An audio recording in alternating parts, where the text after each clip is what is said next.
कौन है? यस, सबसे कम बेसिक कौन होगा? जिसके पास सबसे कम प्लस आई इफेक्ट शो करेगा वो सबसे कम बेसिक। स्ट्रांगली एसिडिक मीडियम में, हाँ तो ये भी हमने चैप्टर में पढ़ा हुआ है, ये चीज मैंने आपको वन शॉट में भी करवाई हुई है, और जब हमने चैप्टर को लेक्चर बाय लेक्चर किया था तो भी ये चीज मैंने आपको सिखाई थी, ठीक है। एनिलीनियम आयन क्या करता है? Deactivating the meta directing group. Yes, ऐसा क्यों होता है? क्योंकि अमाइन यानी कि अगर हम नाइट्रोजन ये हाइड्रोजन बॉन्ड के बारे में बात करें, ठीक है, तो वाटर के साथ बहुत स्ट्रांगली हाइड्रोजन बॉन्ड बनाते हैं एंड इजीली क्या करेंगे? Easily get protonated in aqueous solution. तो हम इनका कार्बाइल अमाइन टेस्ट करा देते हैं, या फिर जिसको हम आइसोसाइनाइड टेस्ट बोलते हैं। अब फटाफट से बता दो कौन टेस्ट देगा और कौन टेस्ट नहीं देगा। तो यहाँ पे क्या होगा? देखो, आइसोसाइनाइड टेस्ट के बारे में अगर हम बात करते हैं तो यहाँ पे एक फाउल स्मेल आती है। फाउल स्मेल किसकी आएगी? जो रिएक्शन करेगा, यानी कि एनिलीन जो है यहाँ पे रिएक्ट करके फाउल स्मेल देगा, जबकि एन डाइमिथाइल एनिलीन कोई स्मेल नहीं देगा। और इथाइल अमाइन और एनिलीन में हमें डिस्टिंग्विशिंग करना है, कैसे करेंगे? With the help of bromine water ammonia. Alkyl amine ज्यादा बेसिक है अमोनिया के कंपैरिजन में। क्यों है? क्योंकि एल्काइल अमाइन की अगर हम बात करें so that have electron donating group, है ना। एल्काइल अमाइन के पास इलेक्ट्रॉन डोनेटिंग ग्रुप है which increase the electron density of nitrogen atom, ठीक है। तो इसकी वजह से क्या होगा? इसके पास जो लोन पेयर है वो ज्यादा अवेलेबल रहेगा टू एक्सेप्ट द प्रोटॉन, और इस वजह से ज्यादा बेसिक हो जाएगा। जबकि अमोनिया के अगर हम बारे में बात करें तो there is no alkyl group and hence it is less basic than alkyl amine, ठीक है। Hello class 12th, welcome to जनित गुरु पाठशाला। मैं हूं निकी पंडित एंड यहाँ पे हम कर रहे हैं मोस्ट इंपॉर्टेंट पीवाईक्यूज, एंड आज की क्लास में हम अमाइंस की पीवाईक्यूज करने वाले हैं। एंड आज है हमारा पार्ट 2, यानी कि इससे पहले इसी चैप्टर के 15 क्वेश्चन हम ऑलरेडी डिस्कस कर चुके हैं, एंड आज की क्लास में भी हम 15 क्वेश्चन डिस्कस करेंगे, ओके। एंड आपको बताना है कि आउट ऑफ 15 क्वेश्चन आप खुद से कितने क्वेश्चंस सॉल्व कर पा रहे हैं, okay. So let's start today's class and I hope कि ऑडियो एंड वीडियो एकदम प्रॉपर होगा। चलो, सो स्टार्ट करते हैं क्वेश्चन 16 से। आज की क्लास है तो ऑफ कोर्स क्वेश्चन 16 से ही हम शुरू करेंगे। Which of the following compound is expected to be the most basic? इनमें से कौन सा कंपाउंड सबसे ज्यादा बेसिक होगा? क्यों? क्या रीजन है? पहले हमारे पास है methyl amine, then ethyl amine, hydroxyl amine, या फिर none of the above. So basicity किस पे डिपेंड करती है? इलेक्ट्रॉन डोनेटिंग, यानी कि प्लस आई इफेक्ट जिसके पास होता है, जिसके पास एल्काइल ग्रुप प्रेजेंट होता है, वो सबसे ज्यादा बेसिसिटी ये शो करता है ना। इलेक्ट्रॉन डोनेटिंग ग्रुप जितना ज्यादा होगा उतना ज्यादा बेसिसिटी, इलेक्ट्रॉन विड्रॉइंग ग्रुप जितना ज्यादा होगा उतना ज्यादा एसिडिटी, ठीक है। तो अगर हम मिथाइल और इथाइल में से देखें, ठीक है, मिथाइल और इथाइल में से देखेंगे तो कौन सा करेक्ट हो जाएगा? देखो भाई, इथाइल के पास ज्यादा एल्काइल ग्रुप प्रेजेंट है तो ये ज्यादा प्लस आई इफेक्ट शो कर पाएगा, है ना। इसके पास इलेक्ट्रॉन डोनेटिंग ग्रुप भी है, दैट इज कार्बन। जितने ज्यादा इलेक्ट्रॉन डोनेटिंग ग्रुप उतना ज्यादा बेसिक कैरेक्टर इसका इनहैंस होगा। तो फॉर क्वेश्चन नंबर 16 क्या बोलते हो? क्वेश्चन नंबर 16 का यहाँ पे ऑप्शन बी हमारा करेक्ट हो जाएगा, ठीक है। Now next question is question number 17. So primary, secondary and tertiary nitroalkane can be identified by the action of primary, secondary and tertiary nitroalkane को कैसे आइडेंटिफाई करेंगे? Nitrous acid and aqueous sodium hydroxide, chloroform and aqueous sodium hydroxide, chloroform and alcoholic potassium hydroxide, and none of the above. कैसे पता करते हैं? देखो, जो primary नाइट्रोएल्केन होते हैं बेसिकली, ठीक है, ये क्या करते हैं? ये एल्कलाइन मीडियम यानी कि बेसिक मीडियम में रेड कलर देते हैं। वही सेकेंडरी नाइट्रोएल्केन्स जो होते हैं वो ब्लू कलर शो करते हैं, एंड टर्शियरी जो है वो कलर शो ही नहीं करते, ठीक है, वो कलर शो नहीं करते। तो किसकी प्रेजेंस में हम इसकी रिएक्शन कराते हैं? इसकी रिएक्शन हम कराते हैं ऑफ कोर्स एल्कलाइन मीडियम में भी मैंने बोला, तो nitrous acid and aqueous sodium hydroxide की प्रेजेंस में हम रिएक्शन कराएंगे, ठीक है। तो ये डिस्टिंग्विशिंग टेस्ट है on the basis of their colour. याद रखना, प्राइमरी रेड कलर देगा, सेकेंडरी ब्लू कलर देगा, और टर्शियरी हमें कोई कलर नहीं देगा, ठीक है। तो कैसे पहचानेंगे? Nitrous acid and aqueous sodium hydroxide की प्रेजेंस में हम ये पता कर पाएंगे कि कौन सा कंपाउंड प्राइमरी है, सेकेंडरी है एंड टर्शियरी है। क्लियर? नेक्स्ट है हमारा question number 18. What happen when urea is heated with ethanol? ठीक है, यूरिया को जब हम हीट करेंगे किसके साथ? इथेनॉल के साथ, तो क्या प्रोड्यूस होगा? यस क्या प्रोड्यूस होगा अगर हम यूरिया को हीट करते हैं तो यहाँ पे है urethane is formed, urea alcohol is formed, ureide is formed, या फिर none of the above. Yes urea with ethanol, तो किस चीज का फॉर्मेशन होता है? इथेनॉल। यहाँ पे हम एसिटाल्डिहाइड लेंगे, ठीक है, तो वो क्या कर देगा? कंडेंसेशन कर देगा, ठीक है, वो क्या कर देगा? कंडेंसेशन कर देगा, एंड यहां से हमको यूराइड का फॉर्मेशन होते हुए नजर आएगा, ठीक है। सो फॉर क्वेश्चन नंबर 18 का विच ऑप्शन इज करेक्ट?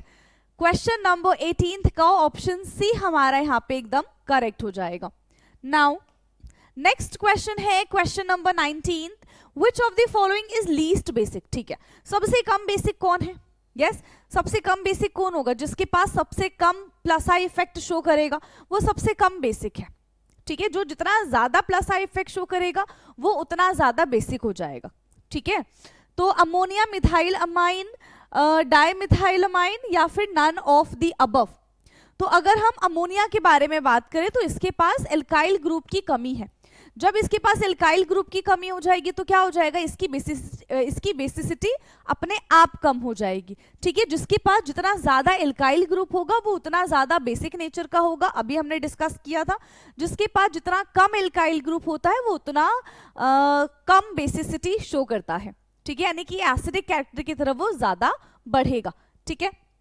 तो सबसे ज्यादा डाइमिथाइलमाइन, फिर मिथाइलमाइन, उसके बाद सबसे कम आ जाता है हमारा अमोनिया, ठीक है। ऑप्शन ए इसका करेक्ट हो जाएगा, अमोनिया इज करेक्ट वन, ठीक।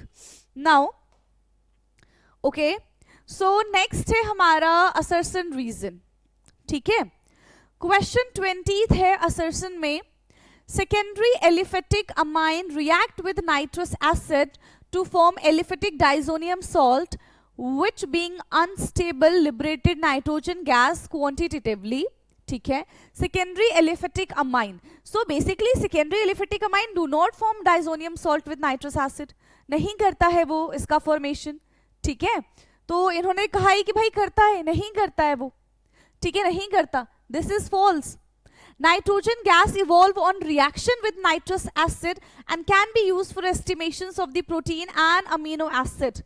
तो रीजन क्या है? Yes reason is correct, there is a evolution of the nitrogen gas. यहाँ पे नाइट्रोजन गैस का इवोल्यूशन होता है when it react with the nitrous acid, ठीक है, and it is used in the estimations of the protein and the amino acids, ठीक है, right. तो ये ट्रू है, A is false but R is true, ठीक है। ए हमारा फॉल्स है बट आर हमारा यहाँ पे ट्रू है, यानी कि ऑप्शन डी हमारा करेक्ट हो जाएगा, ठीक है। Option D is correct. Now next assertion reason है कि direct nitration of aniline yield a significant amount of meta derivative besides the ortho and the para derivative. ये तो हमने पढ़ा था लास्ट क्लास में भी, ये चीज हमने देखी थी कि जब हम एनिलीन का डायरेक्ट नाइट्रेशन करा देते हैं तो एनिलीन इतना ज्यादा अनकंट्रोल हो जाता है कि ऑर्थो, पैरा और मेटा तीनों टाइप के प्रोडक्ट हमको बना के देता है, एंड मेटा की जो यील्ड होती है वो काफी हाई क्वांटिटी में प्रेजेंट होती है, ठीक है। लगभग 48%, 47 to 48% जो है हमें मेटा कंपाउंड देखने के लिए मिलता है। सो दिस इज ट्रू, ठीक है, ये बात तो ट्रू है। In the strongly acidic medium, aniline is protonated to form anilinium ion. Strongly acidic medium में, हाँ तो ये भी हमने चैप्टर में पढ़ा हुआ है, ये चीज मैंने आपको वन शॉट में भी करवाई हुई है, और जब हमने चैप्टर को लेक्चर बाय लेक्चर किया था तो भी ये चीज मैंने आपको सिखाई थी, ठीक है। एनिलीनियम आयन क्या करता है? Deactivating the meta directing group, ठीक है। So this is both are true. क्या रीजन करेक्ट है? यस, ठीक है, A and R are true and R is correctly explain the reason, correctly explain the assertion. So यहाँ पे option A हमारा correct हो जाएगा, both A and R are true and R is correctly explain A, ठीक। Now next question है question number 22nd. So assertion है यहाँ पे butane 1 amine is more soluble in water than butanol. Reason है alcohol are more polar than amines and form stronger interactions intermolecular hydrogen bond than amines. सोचो जरा, सोचो क्या कह रहे हैं यहाँ पे कि butane 1 amine is more soluble in water than butane ol. ठीक है, ब्यूटेन 1 अमाइन जो है, यानी कि अमाइन ग्रुप ज्यादा सॉल्युबल है एल्कोहल ग्रुप से। ठीक है, अमाइन ग्रुप ज्यादा सॉल्युबल है एल्कोहल ग्रुप से। ऐसा क्यों होता है? यस, ऐसा क्यों होता है?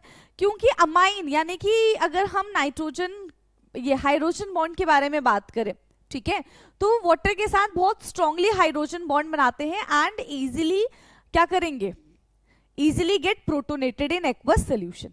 ठीक है, जिससे इनकी सॉल्युबिलिटी जो है वो इंक्रीज हो जाती है। ठीक, सो दिस इज ट्रू। लेकिन रीजन इन्होंने उल्टा दे दिया कि alcohol are more polar than amines and form a stronger intermolecular hydrogen bond than amines. ये तो अमाइन करता है ना, इन्होंने उल्टा बोल दिया। ठीक है, इन्होंने क्या कर दिया, उल्टा बोल दिया, तो ये हमारा यहाँ पे फॉल्स हो जाएगा। ठीक है, A is true but R is false. A is correct but reason is wrong statement. Okay, now next, अच्छा फिर से हमारा यही assertion reason है।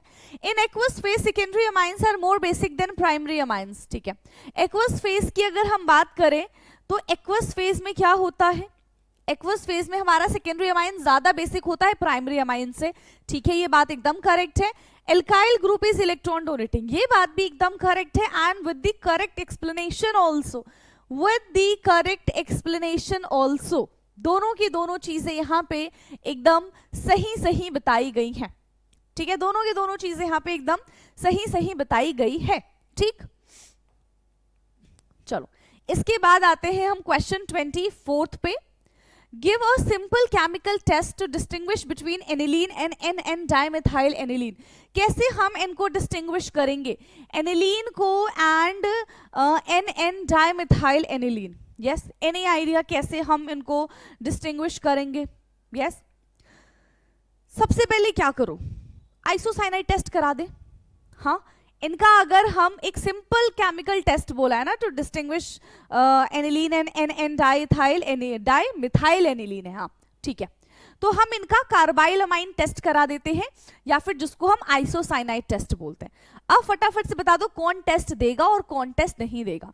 तो यहाँ पे क्या होगा, देखो आइसोसाइनाइड टेस्ट के बारे में अगर हम बात करते हो तो यहाँ पे एक फाउल स्मेल आती है। फाउल स्मेल किसकी आएगी, जो रिएक्शन करेगा, यानी कि एनिलीन जो है यहाँ पे रिएक्ट करके फाउल स्मेल देगा, जबकि NN डाइमिथाइल एनिलीन कोई स्मेल नहीं देगा। और इसकी हेल्प से हम आसानी से पता कर सकते हैं कि हाँ ये एनिलीन है और ये NN डाइमिथाइल एनिलीन है। ठीक है, सो a simple chemical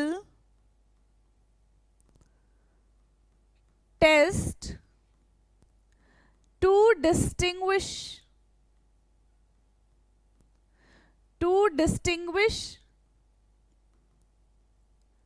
between aniline and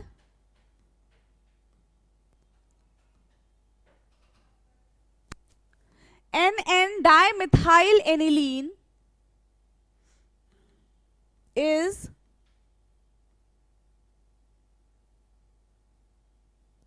carbyl amine, जिसको हम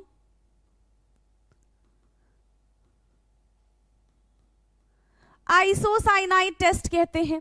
कार्बाइल अमाइन जिसको हम आइसोसाइनाइड टेस्ट कहते हैं। अच्छा, अब ये टेस्ट हम करेंगे कैसे, कैसे हम आइडेंटिफाई करेंगे कि हाँ ये वाला जो प्रोडक्ट है, आई मीन ये जो कंपाउंड है, ये टेस्ट देगा या फिर नहीं देगा। तो सबसे पहले कंपाउंड जो भी हमारे पास है उसको हीट कर दो with chloroform and alcoholic KOH। Heat the compound with chloroform and with alcoholic KOH। Chloroform और एल्कोहलिक KOH के साथ ऐड ये मिक्स कर दो। जो एनिलीन होगा, ठीक है, जो यहां पे एनिलीन होगा give foul smell. Aniline give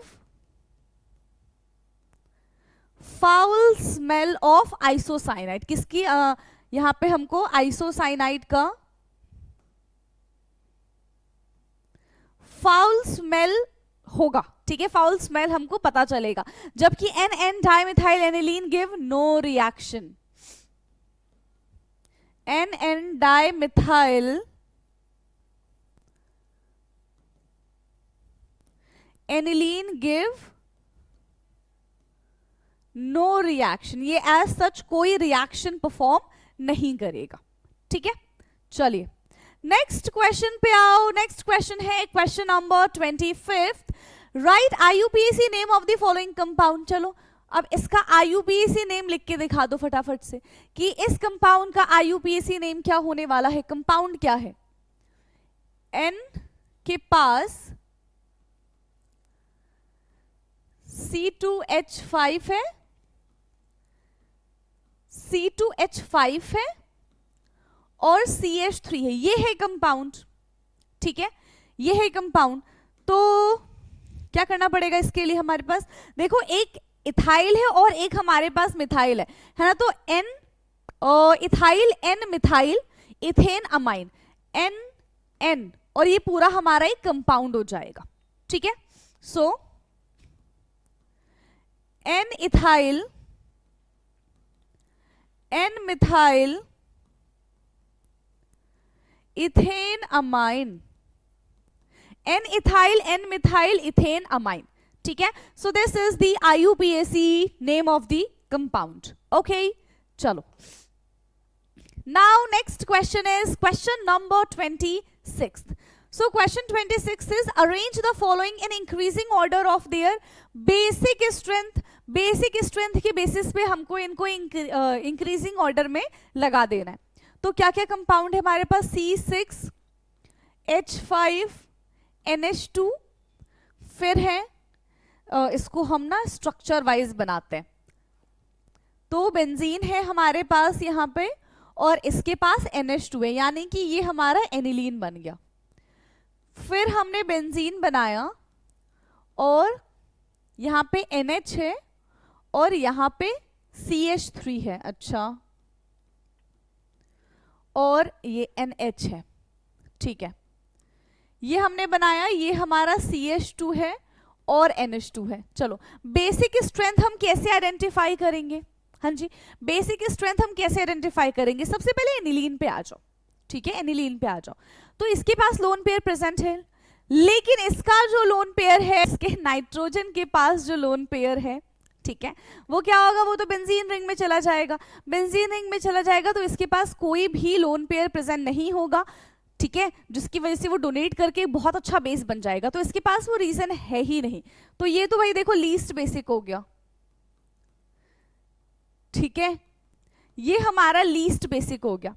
अब अगर हम इसके बारे में बात करें N मिथाइल एनिलीन के बारे में अगर हम बात करें, तो क्योंकि इसके पास एक एल्काइल ग्रुप है, इसके पास एक एल्काइल ग्रुप है, ये प्लस आई इफेक्ट तो शो करेगा, यानी कि स्लाइटली बेसिक तो ये होगा, है ना। स्लाइटली बेसिक है, स्लाइटली बेसिक है, बट रेजोनेंस की वजह से क्या हो जाएगा? इसके यहाँ पे भी तो रेजोनेंस होगा ना। तो रेजोनेंस की वजह से अगेन इसका जो लोन पेयर है वो इतनी ज्यादा इफेक्टिवली किसी को डोनेट करके अच्छा बेस नहीं बन पाएगा। लेकिन अगर हम बेंजाइल अमाइन के बारे में बात करें, ठीक है, तो देखो इसका लोन पेयर इसमें इन्वॉल्व ही नहीं है। ठीक है, तो lone pair is not involve in resonance with benzene ring, that means ये सबसे ज्यादा बेसिक कैरेक्टर शो करेगा। Lone pair is not involved in benzene ring। ठीक है, lone pair is not involve in benzene ring. ठीक है, so it can show maximum basicity. ये सबसे ज्यादा बेसिसिटी शो करेगा, फिर ये, और सबसे कम तो यही करेगा। क्यों? क्योंकि इसके पास कोई भी लोन पेयर प्रेजेंट नहीं है। Okay, now next question is question number 27। Give a chemical test to distinguish between ethyl amine and aniline. चलो इथाइल अमाइन और एनिलीन में हमें डिस्टिंग्विशिंग करना है। कैसे करेंगे? With the help of bromine water test. ठीक है, so simple chemical test is a simple chemical test is, कौन सा टेस्ट हो जाएगा? Bromine water test. Bromine water test, ठीक है। सिंपल केमिकल टेस्ट कौन है? ब्रोमीन वाटर टेस्ट हो जाएगा। अब ब्रोमीन वाटर टेस्ट होता क्या है? Any idea? Bromine water test क्या होता है? ये ब्रोमीन वाटर टेस्ट, यस, इसमें हम क्या करते हैं? ब्रोमीन ऐड कर देते हैं, ठीक है। दोनों अमाइन में हम क्या करेंगे? ब्रोमीन ऐड कर देंगे। उसके बाद देखते हैं कि क्या ऑब्जर्वेशन आता है, कौन टेस्ट पास करेगा और कौन टेस्ट पास नहीं करेगा, ठीक है। So add bromine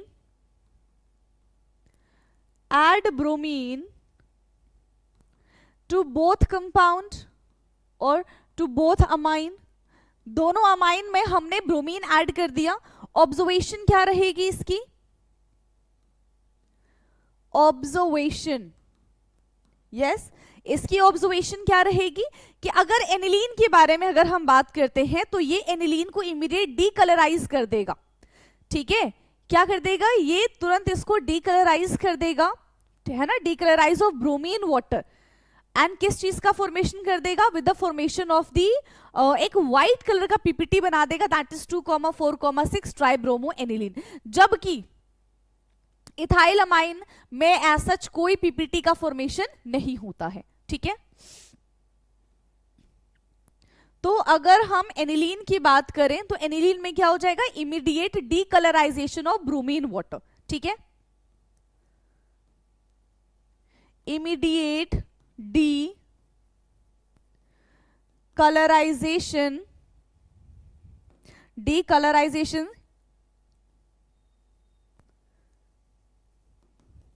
of bromine water, तुरंत ही ब्रोमीन वाटर को डीकलराइजेशन, ये डीकलराइज कर देगा, पहली चीज। विद फॉर्मेशन ऑफ, और क्या चीज बना के दे देगा? With formation of a white PPT. क्या बना के दे देगा? White PPT of 2,4,6 tribromo aniline, ठीक है। 2,4,6 ट्राइब्रोमो एनिलीन बना के दे देगा। जबकि अगर हम बात करें इथाइल अमाइन के बारे में, अगर हम यहां पे इथाइल अमाइन के बारे में बात करते हैं तो no white PPT is formed, no white PPT is formed, कोई भी व्हाइट पीपीटी का फॉर्मेशन यहां पे नहीं होगा। तो इस तरीके से हम इसको डिस्टिंग्विश कर लेंगे, ठीक है। क्लियर है इतना? नेक्स्ट क्वेश्चन पे बढ़ जाएं। चलो, नेक्स्ट क्वेश्चन है question 28। How are the following conversions carried out, ठीक है। अब हमें यहाँ पे कन्वर्जन्स बताना है। सबसे पहला है एनिलीन से हमें आइडोबेंजीन बनाना है, ठीक है। एनिलीन से हमको क्या बनाना है? एनिलीन से हमको आइडोबेंजीन बनाना है। अब एनिलीन से आइडोबेंजीन कैसे बनाएंगे? तो पहले एनिलीन बना दो। एनिलीन यानी कि NH2। अब देखो यहां पे अगर हम बेंजीन डाइजोनियम सॉल्ट वाला पूरा रिएक्शन लगा देते हैं जिसको हम डाइएजोटाइजेशन कहते हैं, तो हो सकता है कि हमारा आइडोबेंजीन बन जाए। पर रिएक्शन कैसे होगी?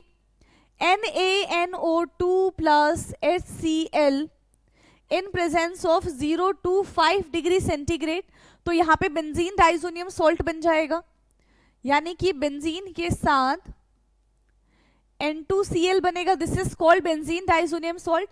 अब इसका रिएक्शन जब हम KI के साथ कराएंगे फर्दर, तो बस मिल गया हमको आइडोबेंजीन, ठीक है। यहां से क्लोरो, ब्रोमो, आइडो, साइनो, कोई सा भी बेंजीन हम यहां से बना सकते हैं, ठीक। नाउ नेक्स्ट है यहां पे हमारा ethyl nitrile two ethyl amide. Nitrile से हमको यहां पे अमाइड ग्रुप बनाना है, ठीक है। तो इथाइल नाइट्राइल कैसा दिखता होगा?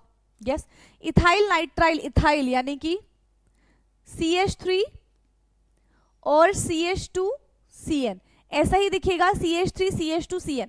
हमें इसको अमाइड में कन्वर्ट करना है, तो क्या करें? डायरेक्टली इसका रिएक्शन किसके साथ करा दो, डाइल्यूट H2SO4 या फिर HCl के साथ करा दो, इसको हम क्या बोलते हैं, क्या हो जाएगा ये, डाइल्यूट H2SO4 या फिर HCl के साथ करा दो, ठीक है। कंट्रोल्ड ऑक्सीडेशन टाइप का ये हमारा रिएक्शन है एंड ये बन जाएगा CH3,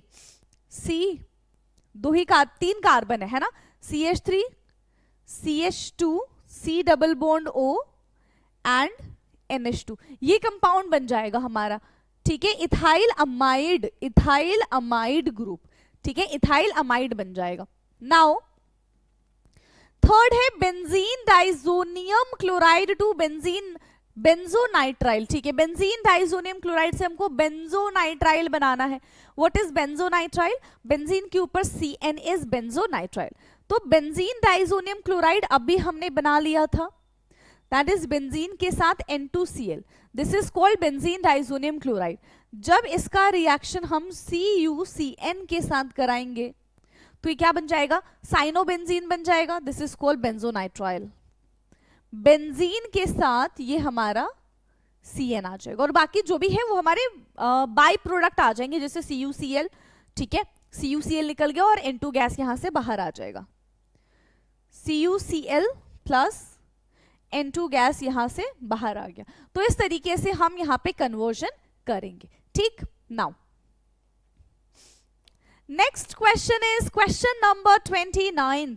सो क्वेश्चन 29 है, explain the following giving a reason in each case, ठीक है। So alkyl amine is more basic than ammonia, alkyl amine ज्यादा बेसिक है अमोनिया के कंपैरिजन में, क्यों है, क्योंकि एल्काइल अमाइन की अगर हम बात करें so that have electron donating group, है ना, एल्काइल अमाइन के पास इलेक्ट्रॉन डोनेटिंग ग्रुप है which increase the electron density of nitrogen atom, ठीक है। तो इसकी वजह से क्या होगा, इसके पास जो लोन पेयर है वो ज्यादा अवेलेबल रहेगा टू एक्सेप्ट द प्रोटॉन और इस वजह से ज्यादा बेसिक हो जाएगा। जबकि अमोनिया की अगर हम बारे में बात करें तो there is no alkyl group and hence it is less basic than alkyl amine, ठीक है। So alkyl group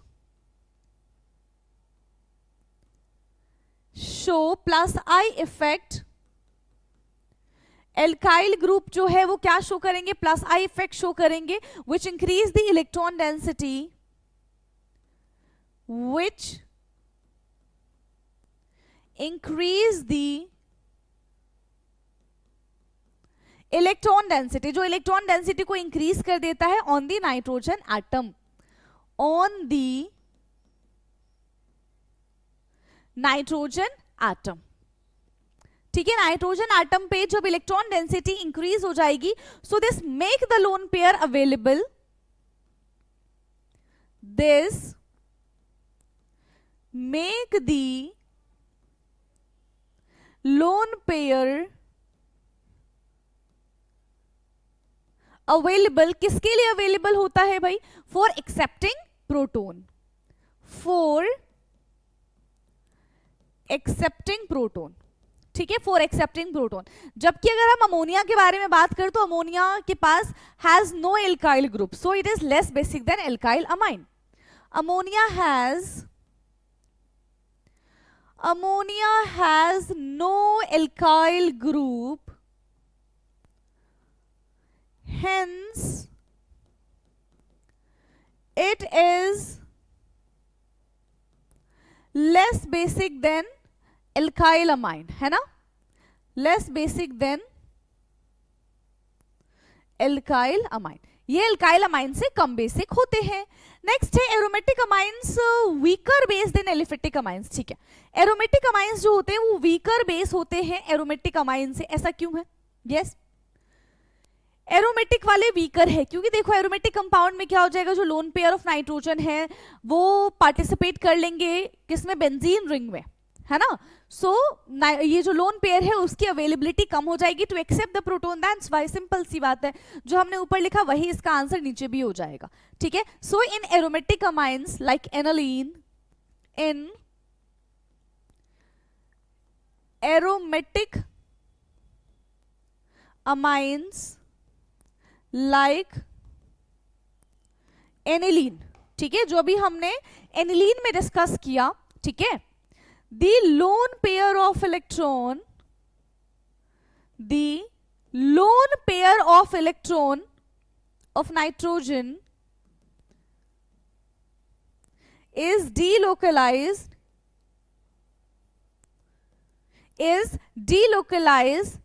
into the benzene ring, ठीक है। कहां पे डिलोकलाइज होते हैं? बेंजीन रिंग में डिलोकलाइज होते हैं due to resonance,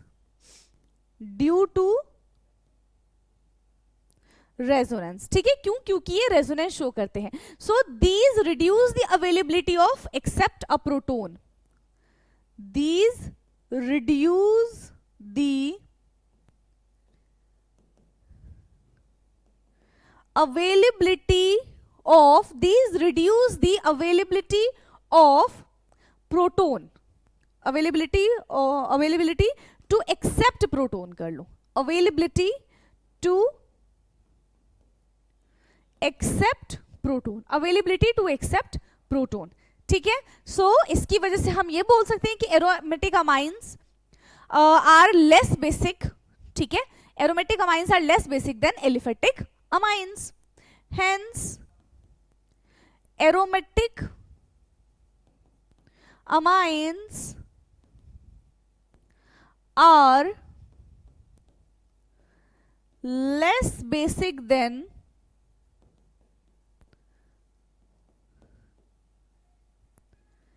aliphatic amines. Aromatic amines are less basic than aliphatic amines. Now the third one is primary amines have higher boiling point than the tertiary amine. Primary amine के पास higher boiling point क्यों होता है tertiary amine के comparison में?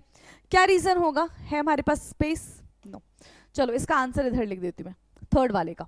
क्या reason है? देखो primary amines have nitrogen hydrogen bond, ठीक है। तो ये क्या करते हैं, इनके पास ज्यादा हाइड्रोजन बॉन्डिंग होती है प्राइमरी अमाइन के पास, ठीक है। तो जितनी ज्यादा हाइड्रोजन बॉन्डिंग होगी उतना ज्यादा strong intermolecular force of attraction होगा, और जितना ज्यादा strong intermolecular force of attraction होगा उतना ज्यादा इसका बॉइलिंग पॉइंट हाई होगा, सिंपल, ठीक है। So primary amines have 2 nitrogen hydrogen bond, ठीक है। Primary amines have 2 nitrogen hydrogen bond, ठीक है। Primary amines have 2 nitrogen hydrogen bond and can form strong intermolecular force of attraction,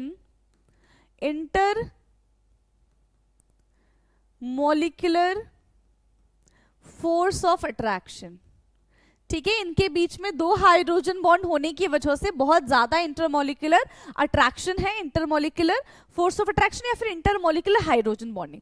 tertiary amine के बारे में बात करें तो there is lack of nitrogen hydrogen bond, ठीक है। So 3 degree amine have lack of nitrogen hydrogen bond, hence they form weaker bond। किस चीज का फॉर्मेशन करते हैं? वीकर बॉन्ड का फॉर्मेशन करते हैं, resulting low boiling point,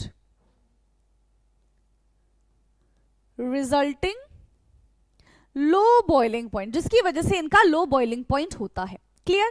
Now, finally, let's come to question number 30, the last question of today's class. Okay, so question 30 is an aromatic compound A on heating with Br2 and KOH form a compound B of a molecular formula this.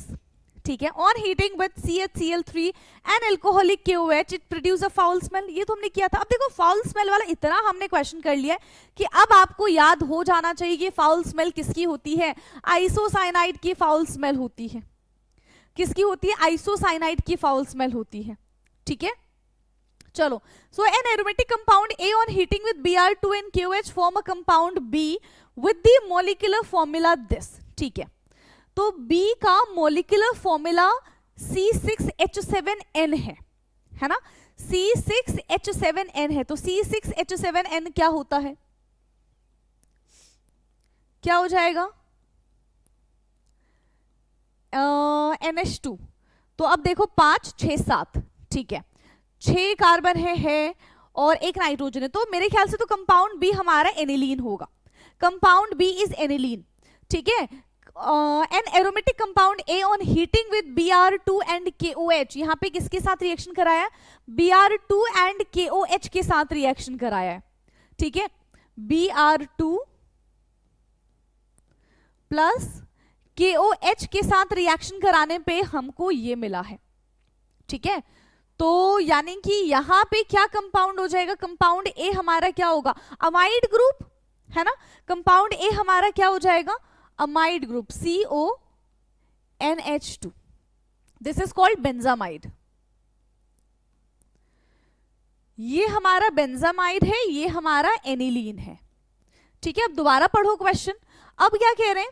This on which reacting with CH, Cl3 and alcoholic KOH produce a foul smelling compound C। अब ये further किसके साथ react कर रहा है? CH, Cl3 plus alcoholic KOH के साथ reaction करेगा, तो क्या बना देगा? आइसोसाइनाइड बना देगा ये, तो है ना। क्या बना के दे देगा हमको? आइसोसाइनाइड बना के दे देगा, जिसकी फाउल स्मेल होती है। This is compound C. Write the structure IUPAC name of the compound A and B and C. तो ये क्या हो जाएगा? This is isobenzene, isocyanide benzene या फिर isocyanobenzene, है ना। isocyanobenzene, तीनों का नाम हो गया। That's it.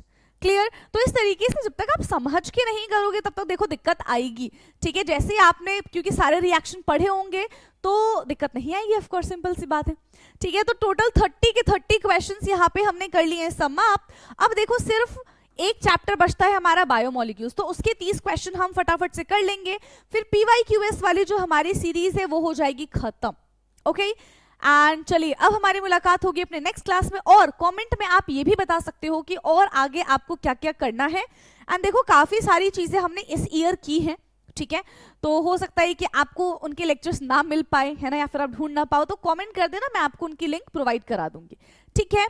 बाकी मैं कोशिश करूंगी कि जितने ज्यादा PYQS जो भी हमने किए उन सबकी लिंक मैं डिस्क्रिप्शन में दे दूं, और कुछ चैप्टर्स जो वन शॉट हमने किए वो मैं ऊपर आपको आई बटन पे भी दे दूंगी, देख लेते हैं, ठीक है। चलो सो आज के लिए इतना काफी है, बाकी का डिस्कशन करते हैं अपने नेक्स्ट क्लास में। मिलते हैं बायोमोलिक्यूल्स वाले PYQs में, तब तक के लिए पढ़ते रहिए and thank you so much. Bye bye, have a nice day.